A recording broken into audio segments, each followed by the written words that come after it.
Does it seem to you that the quality of floodlights has steadily diminished over the years? It feels like we're always seeing complaints about them failing on social media, although you could argue this is more about the human tendency to failure bias on those platforms. After all, how often do you go back to a fitting you installed 5 years ago and do a post shouting out how it's all still working? Anyway, wider social issues aside, it does sometimes feel like perhaps we're not getting the longevity or functionality that we were promised with LED lighting, especially in outdoor fittings. One issue, it seems, is with water ingress, and so we've decided to put these new Essence floodlights from Luceco Lighting properly through their paces. Now, these are the latest model of floodlights from Luceco Lighting with some brilliant new features, including my absolute favourite one that's going to achieve that goal we love of making electricians' lives easier. We'll be looking into that in more depth later in the video. But before we do, let's see if these fittings can pass an eFix field lab test.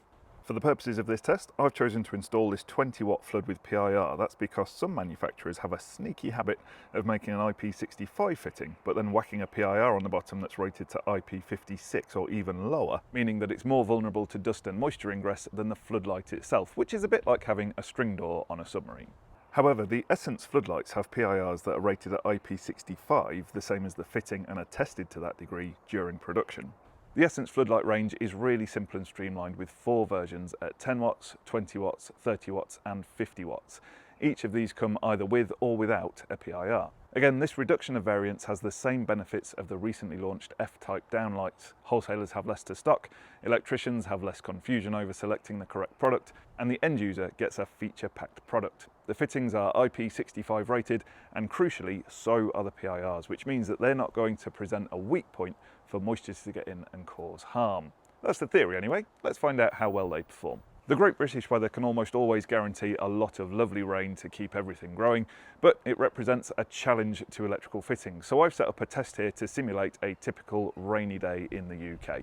I'm going to use this water butt to provide a source of water that's going to cascade down over this fitting, and we'll see how it performs. I've got this little pump down here that's powered by an electric drill that I'll leave running away.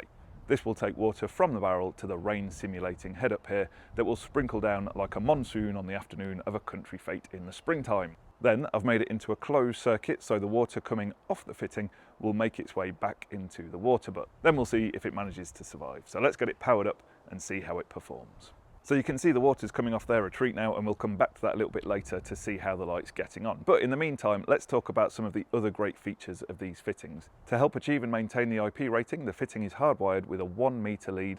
That's a perfect length to connect to an IP rated junction box or pass through a wall to an internal connection. And this lead now comes into the bottom of the fitting rather than into the back, which makes it even more reliable for preventing moisture ingress. Speaking of the PIR, it now has a built-in dawn till dusk override. This is activated by flicking the switch feeding the light off and then on again. The light will now turn on when it gets dark in the evening and then go off when it's light again. The light level this occurs at can be adjusted by turning the dial on the back of the fitting. This dusk till dawn feature can act as a deterrent against intruders if the fittings come on automatically when darkness falls, as there's less unlit spaces for them to move around in while feeling they're undetectable. And of course you can always put the fitting into manual override mode so that it's on all the time and under the control of a user operating a switch if they so desire. Let's go back and see how the fitting is getting on.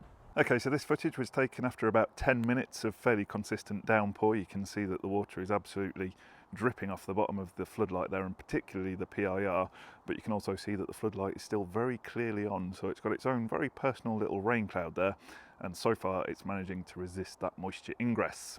Okay, so we'll come back and see how that's doing a little later.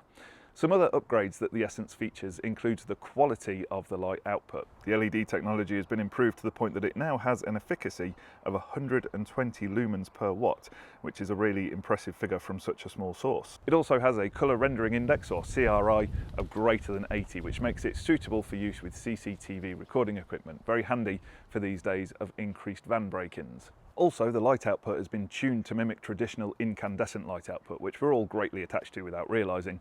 And speaking of more pleasant light output, the Essence floodlight also has this high quality frosted lens between you and the light sources in here, meaning that you're not staring directly into the LEDs every time you glance up at it.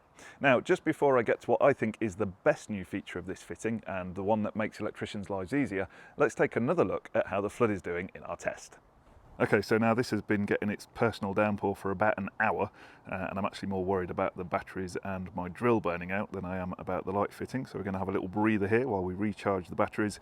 But again, you can see that it's absolutely covered in water, but it's seated in the right position. And when we zoom right in onto the PIR there, you can see water's dripping off it, but so far the light remains illuminated. Let's come back to it when it's got a bit darker.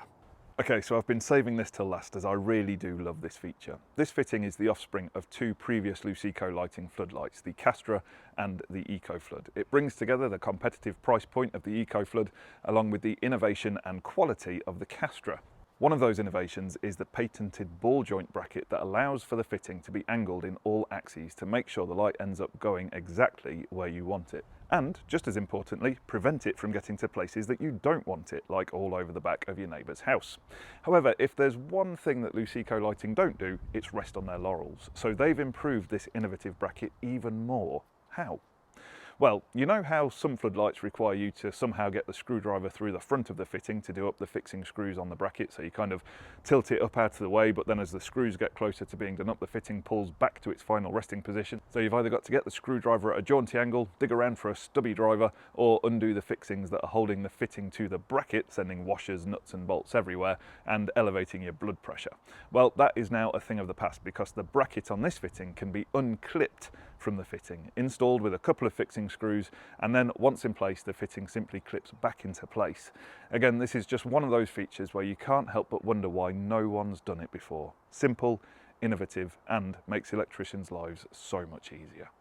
Add into all of this the fact that it's even slimmer and just as good looking as its predecessor, and it seems that maybe we've turned a corner with LED floodlights and we're going to see less social media posts of failed fittings. Speaking of which, shall we head back over to our field test? Okay, so I thought I was going a little bit easy on this light fitting earlier on in the video, so I decided to increase the flow rate of the water that I was pouring down over it in order to simulate a really heavy downpour for a long period of time. And in actual fact, it's very unlikely to be in those kinds of conditions for long periods of time like it has been today. As you can see in this clip, the water's absolutely pouring all over it, and as you can see, the light fitting is absolutely fine. So I've probably subjected it to a few days worth of rain in a short period of time, and it's still working perfectly fine. The PIR is doing its job and the light sources are still working away happily inside there. So that gives me a lot of confidence that this fitting is going to stand the test of time. Of course, it's worth mentioning at this point that it's really important that the fitting is installed according to manufacturer's instructions. For example, you may be tempted to install this fitting on the ground pointing up at a building. You shouldn't do this, mainly because it's massively light polluting, creates a pretty poor effect, and there's better ways to light building facades.